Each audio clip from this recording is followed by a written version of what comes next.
好，多謝 click 入嚟呢條片，呢集就會講熱海同埋熱海周邊嘅景點。廢話少講，即刻開始。こんにちは、ようこそ。こんにちは。呢個地方就叫三島天空步道。而家見到呢，就係三島天空步道。咁佢就唔係為咗交通啊或者當地嘅人使用嘅，純粹係為咗吸引遊客打造嘅一條橋。全長就400米啦，係全日本最長嘅吊橋。行過去咧，其實都幾刺激嘅。就咁望落去咧，有啲罅咧，其實咁樣認真睇到就有啲驚。最靚咧就係一路行咧就可以望到個富士山啊、伊豆山脈。但係可惜咧，今日天氣好差，咩都見唔到。正常應該係咁嘅，跟住依家乜都冇啊！何もなかった。少し見えてるんですけど。見えないけど。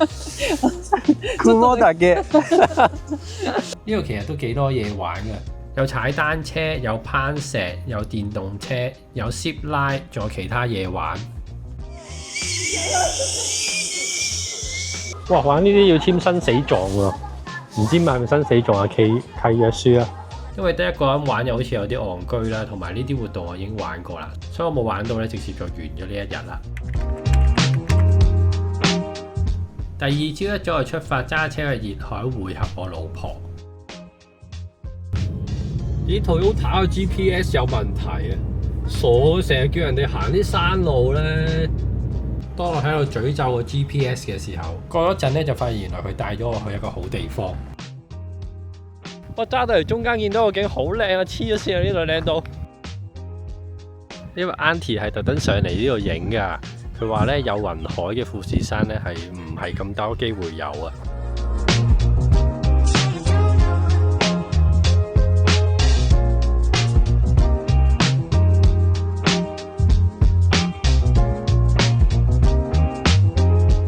之後就揸車落返熱海，泊低架車之後咧就去會合個老婆。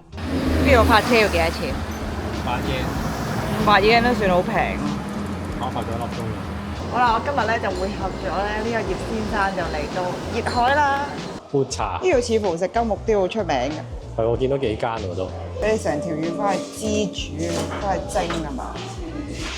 哇！呢度好多人排隊喎。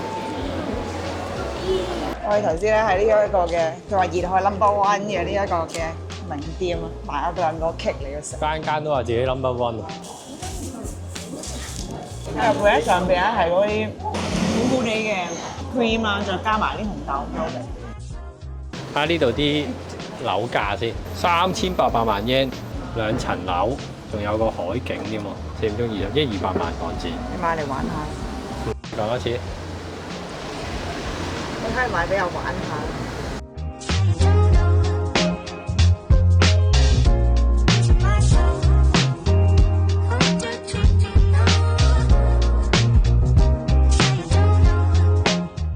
行完熱島商店街之後咧，就揸車去下一個景點神奇海岸。我嚟到我講緊神奇海岸。我哋嚟到神奇海岸啦！神奇海岸咧就係由火山熔岩流出而形成嘅，因為大概4000年前咧大室山火山爆發啦，咁啲熔岩就流咗落呢度嘅太平洋，咁經過咗長年嘅海浪沖刷咧，就形成今日嘅畫面啦。最出名咧就係依家畫面 show 到嘅門脅大橋，踩上去咧係有少少腳震嘅，但係呢度影相咧係超級靚。哇！幾多蜥蜴啊？呢個係鹽蛇定蜥蜴嚟㗎？呢度係10級大風，戴帽嘅要注意啊！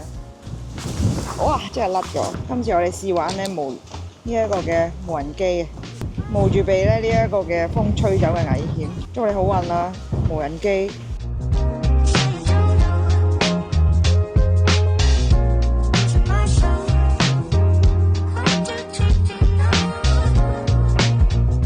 食完飯醫咗個肚之後咧，我哋就去大室山啦。好，依家嚟到大室山，加上去有咩搞？一個人1000 yen 咁貴嘅。咁大室山嘅好處咧，就係登山咧就唔使用力啊，坐呢啲咁嘅轎車就得啦。呢個多。大室山咧係一個完全冇樹嘅火山圓錐，個樣咧其實就好似一個大碗咁樣。成座山都係一個草原，冇一棵大樹嘅，因為年年咧都會喺度燒山嘅。而家已經係死火山，所以好安全嘅。有鬼我都估唔到，原來火山口係個射箭場嚟嘅，得閒會有人喺度射箭。呢個離遠咧，見唔見到啊？好似有啲箭靶咁樣。你真係有嗰陣射箭啊？練箭啊？你見唔見到放低啲嘢啊？依家3:23，睇下行嗰天幾耐先。係咯，我喺度講諗緊呢個係咪你的名字嗰個取景地方？跟住問 ChatGPT 都話係。啲人話日本嗰啲景點成日吹水咧，吹大咗。呢個冇啊，呢個幾靚。靚在啲咩？靚在又有海睇，又有綠色呢個粒火山口睇咯。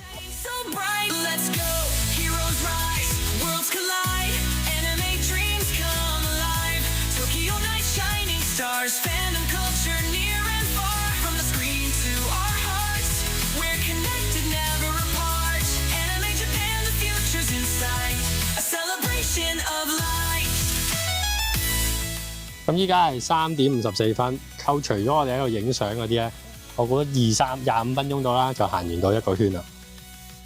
好啦，走啦，拜拜。拜拜。然後就出發去今晚嘅溫泉酒店。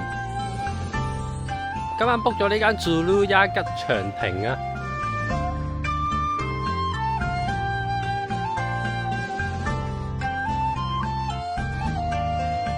一去到咧，搞完 check in 手續就去自己間房嗰度啦。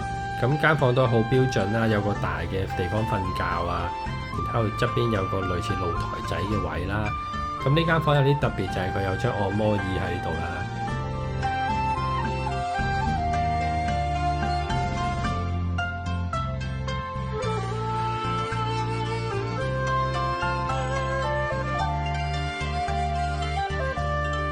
夜晚都係好標準啦，好精緻嗰啲食物啦。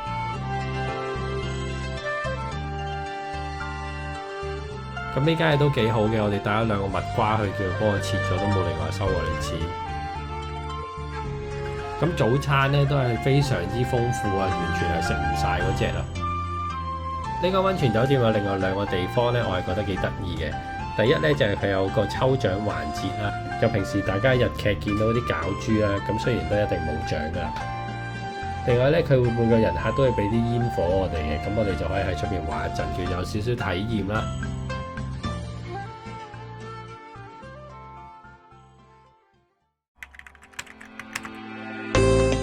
好啦，今日就係第9日，朝頭早咧，我哋嚟嘆咖啡，去呢間咖啡店嗰度 ，local 嘢嚟嘅。我哋而家食緊第2轉嘅早餐啊！而家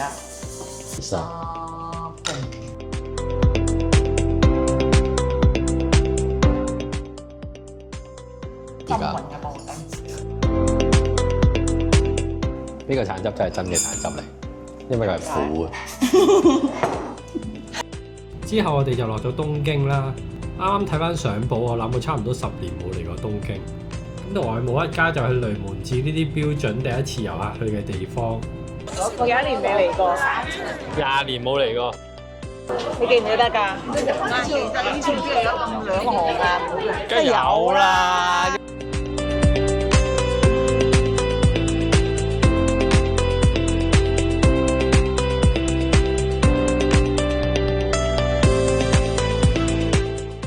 咁午餐咧就去咗食文字燒，而文字燒係東京嘅名物啦。喺東京月島嗰一帶咧，係成條街都係賣文字燒嘅。但係上網見又好似冇咩人嚟食呢樣嘢喎。咁佢嘅材料就係啲粉漿啊，然之後撈啲菜啊、海鮮啊、肉啊之類嗰啲，放上個鐵板嗰度炒，炒到變啫喱狀黏黏地，跟住然之後大家一人攞個筆咧就喺度食嘅。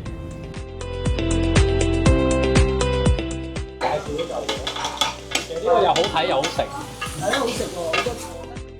有一個位幾特別嘅，咁佢打咗5隻雞蛋出嚟，就係鏡頭前面呢5隻啦。佢打出嚟咧有4隻都係孖黃㗎，有冇人知點樣可以做到㗎？食完嘢行咗一陣咧，就去到一條叫做合羽橋道具街啊。呢個係合羽橋啊，真係咁寫。我哋做一啲咧未做過嘅嘢，就係咧今次咧喺東京買刀咧。我哋一個唔上願機上鏡嘅導遊，依家就帶我哋買刀。我哋都係外國人嚟嘅。我都未嚟過呢度買刀。我都未啊，因為我都唔煮飯嘅。又有煲，又有碟，又有刀，全部都係煮食㗎，都幾齊全喎。如果咧你哋帶老母嚟咧，就去呢啲地方應該好開心。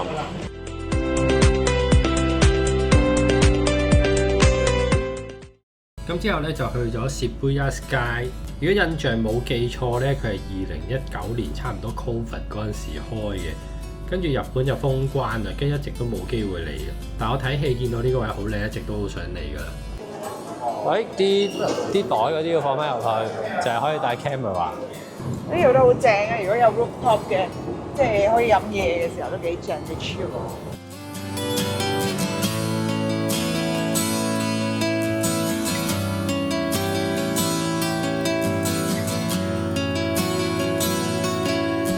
熱海加東京之旅就去到呢度啦，多謝大家收睇，記得俾翻個 like 我，就係咁，拜拜。